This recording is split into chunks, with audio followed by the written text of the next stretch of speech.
Вы на канале Системный блок. Всем привет! Обещанное видео наконец-то появляется на канале.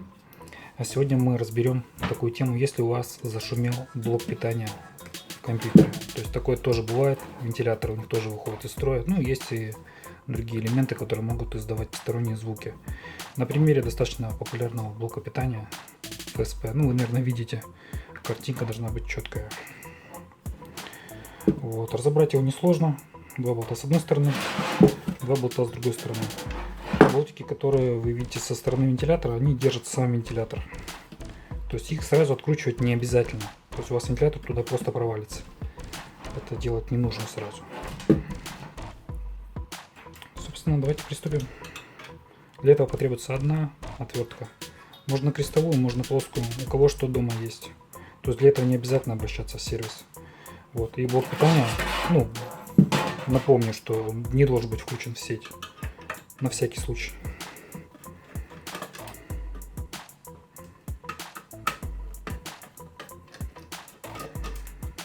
С одной стороны, переворачиваем с другой стороны. Большинство блоков питания примерно так же разбираются. Неважно, бренд, марка, ценник. Нет, есть исключения, конечно, но по большей части это все так, как и здесь. И располовиниваем. Если блок питания вообще ни разу не разбирался, то это немножко сложнее сделать. Здесь же чуть попроще, потому что его уже разбирали. Так, что мы имеем? Имеем две части.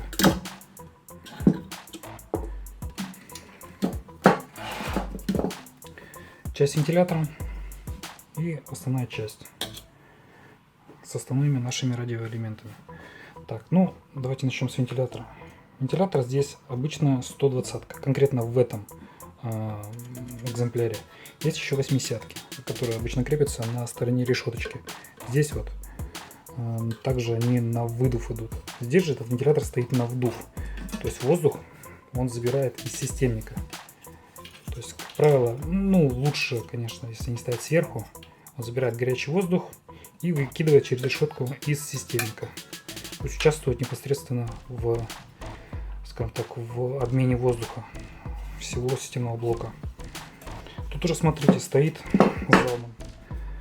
Не нонейм, не тем, чем был укомплектован FSP изначально, а Zalman. Моделька такая, как вы видите. С самим вентилятором здесь проблем нет. Я разбираю его для того, чтобы показать вам, как это делается, что в этом нет ничего сложного. Сейчас уже можно, скажем, пылесосом выдуть отсюда всю пыль, забрать, щеточкой аккуратно почистить лопасти, если это требуется. Также, если он окончательно вышел из строя, теперь можно открутить эти 4 болтика и его отсюда снять. Вот, по поводу замены, если все-таки с ним большие проблемы, либо вы не умеете, не хотите, не будете, и у вас есть 120-ка, кстати, допустим, у вас с вентилятором все в порядке, но вы хотите сделать еще, скажем, тише его гораздо, либо, мало ли, или с подсветкой хотите. У всех свои предпочтения. Также откручивайте и меняйте, покупайте, в DNS или в любом другом магазине 120-ку и вставляете сюда. Вот. И в некоторых блоках питания их можно отсоединить. То есть есть штекер, примерно как в матплате, только не как в матплате, также двухконтактный, как правило. Вот, отсоединяется и меняется. Можно сам коннектор перепаять, либо как вот здесь. То есть просто ножницами, обычными ножницами. Его откусили, отрезали. И два проводка скрутили и замотали изолентой большим толстым слоем. Вот. Контактов здесь всего два. Плюсовой контакт и контакт ГНД. Он же земля, он же минус, он же общий контакт. Как у большинства вентиляторов. Так, смотрите, я также пример приведу сейчас вот на этом вентиляторе. Здесь у нас также 120-ка, обычная 120-ка термалтейк. Вот она сюда спокойно вставляется, если захотеть. Вот, у нее большие проблемы со смазкой. Вот, как я и говорил, у большинства вентиляторов контактов не так много. В нашем случае вот от вентилятора идет два проводка, красный и черный. и входят в разъем Molex. Как бы так показать-то? Вот. Черный и желтый. Собственно, 12 вольт, желтый это 12 вольт плюсовой контакт, черный это контакт ГНД. Так же, как и в блоке питания они идут. Смотрится красный и черный. Но в нашем случае тут желтый черный, тут красный черный. Красный это 12 вольт, черный, ну это ГНД. Но тут, наверное, не сразу 12 вольт идет. Тут все-таки есть плата регулировки оборотов вентилятора, которая сама настраивает скорость вентилятора при необходимости, при нагрузке на блок питания. Вот. Ну, тут, кстати, в этом вентиляторе Thermaltake отдельно выведен кабель управления, собственно. Это, не знаю, какая-то глупость. Не покупайте такие вентиляторы. Либо Molex 2 контакта, либо пускай все в колодке будет. Ну, дурацкий вентилятор. Так, по поводу обслуживания вентилятора. У вас, допустим, нету такого вентилятора, а этот остановился, вот как этот, и хреново крутится. Почти у всех есть вот такая вот наклейка. В нашем случае тут Zalman, тут Thermaltake. Она отклеивается. Сейчас я покажу. Либо аккуратненько мицетиком. Ну, у кого что. Кто-то маленькими ножницами, кто-то иголкой, кто-то отверткой. В принципе, не принципиально. Не принципиально, сказал. Можно аккуратно снять, попытаться, потом приклеить обратно. Можно просто отодрать и потом заклеить скотчем. Ну, в этом нету. Это не то место, куда стоит стараться какую-то красоту налепить. Тем более, эта часть смотрит внутрь блока питания, вы все равно ее не увидите никогда. Собственно, что мы имеем? Мы имеем пробочку, обычно она прорезиненная. Вот тут она вообще просто пластиковая. Вот, и, так скажем, куда можно залить смазку. Силиконовую, либо для замочков. Вот. Видно, здесь все высохло и уже много грязи, пыли. Если хотите полностью разобрать вентилятор, есть вот фиксатор, такая шапочка. Если ее выдернуть, полностью можно будет вытащить часть вентилятора и уже почистить дальше пыль. Кстати, да, это нужно будет сделать. Да, на камеру я это делать не буду. Да и, честно говоря, не нравится мне Thermaltake, этот вентилятор. Я, наверное, вообще его обслуживать не буду, не нравится он мне. Так, далее. С вентилятором мы разобрались в блоке питания. Его можно поменять, можно обслужить, ну, в большинстве случаев. И в этом проблем нет. Можно использовать такой скруткой. Тут не сказать, что это... Ну, если вы аккуратно все это сделали. Лучше, конечно, пропаять. Пропаять в любом случае лучше. Но мы говорим о что можно сделать дома. Не у всех дома есть паяльники. А даже есть паяльники. Не все умеют, любят, хотят этим заниматься. Так, ножницами отрезал, оголил, скрутил. Ну, только, разумеется, не все подряд нужно скручивать, все вместе со всем. А плюсовой контакт с плюсовым, ГНД с ГНД, заизолировать отдельно, заизолировать в общем. И аккуратно, чтобы он не попадал куда-то в лопасти, чтобы вентилятор мог свободно крутиться. В нашем случае это примерно так вот выглядит. Дальше кабель, смотрите, у нас идет по блоку питания, идет к плате регулировки. Тут у нас два контакта, ну, где вот он припаян. Плюсовой со стороны и ГНД с другой стороны. То есть отдельные. Есть место, куда припаять, это несложно, нет проблем. Ну, здесь сделали так, как сделали. В принципе, тоже имеет право на житие, он работает хорошо, нет с этим никаких проблем. Так, помимо вентиляторов, звуки у нас еще издает, может издавать трансформатор, в редких случаях конденсаторы, ну и ваши любимые дросселя, которые пищат, свистят. Вот они, наши товарищи. Я лично сталкивался с таким писком конденсаторов, но этот писк, как правило, длится недолго, день-два, потом хлопок и приходит в негодность блок питания.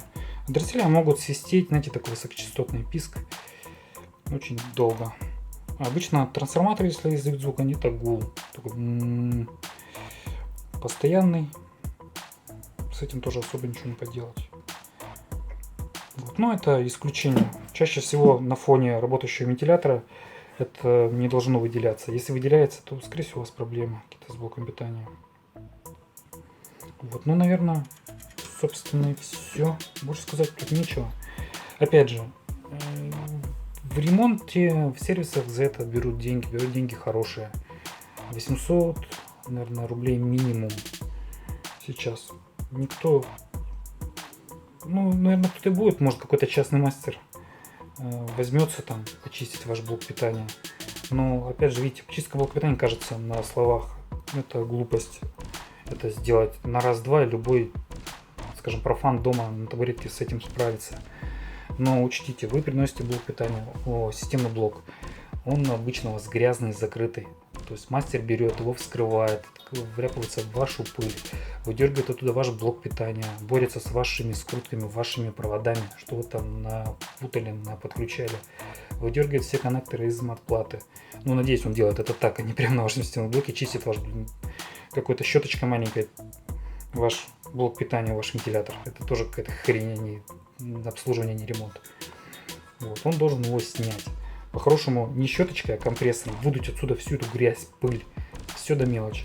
Посмотреть, в каком состоянии конденсаторы, смазать вентилятор и собрать все обратно.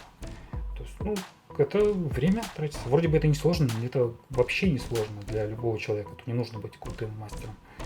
Но это тратит время, ты выдуваешь пыль, делаешь одно, второе, третье, и в итоге вот вам 700 рублей выше минимум. Ну, это по сути так и есть. Вот, но сейчас блоки питания не такие дорогие. То есть чаще всего в домашних компьютерах стоят, ну, не самое крутое железо, 1050 Ti, какой-нибудь Ryzen 3. В сумме там 200-250 ватт за глаза. И эти блоки питания стоят от, чтобы не соврать, от 890 рублей. То есть, стоит ли ремонтировать, заморачиваться, если этот ваш старый издает звуки, стоит ли вкладывать в него деньги, обслуживать его, это уже дело ваше, насколько он вам дорог. Вот это ФСП, сейчас они в цене, они, по-моему, около 2500 стоят. Вот в них стоит, надо вкладываться. Ну, вот если в плане вентилятора. Если у вас что-то попроще, какое-то, сейчас я вам для примера покажу.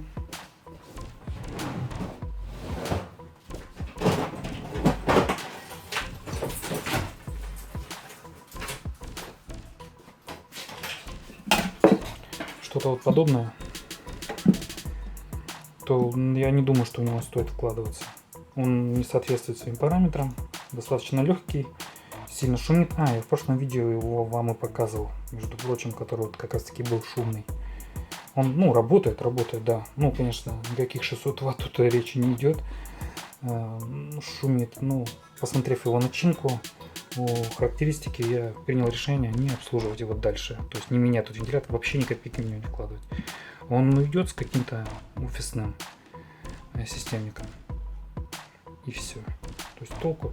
Это вот они вот такие вот и стоят. Ну, наверное, вот, если наклейка 600 ватт, это 1000-1500 будет стоить. Хороший вентилятор в магазине, просто 120, тоже, наверное, рублей 600, а то и больше будет стоить. Стоит, не стоит. В общем-то, все. Постараюсь сделать видосы почаще. Если есть какие-то вопросы, все в комментариях.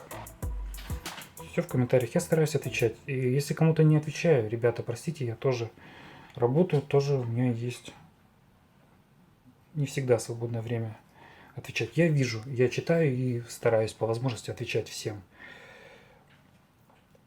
Ладно, всем спасибо за просмотр. Большое вам спасибо за поддержку.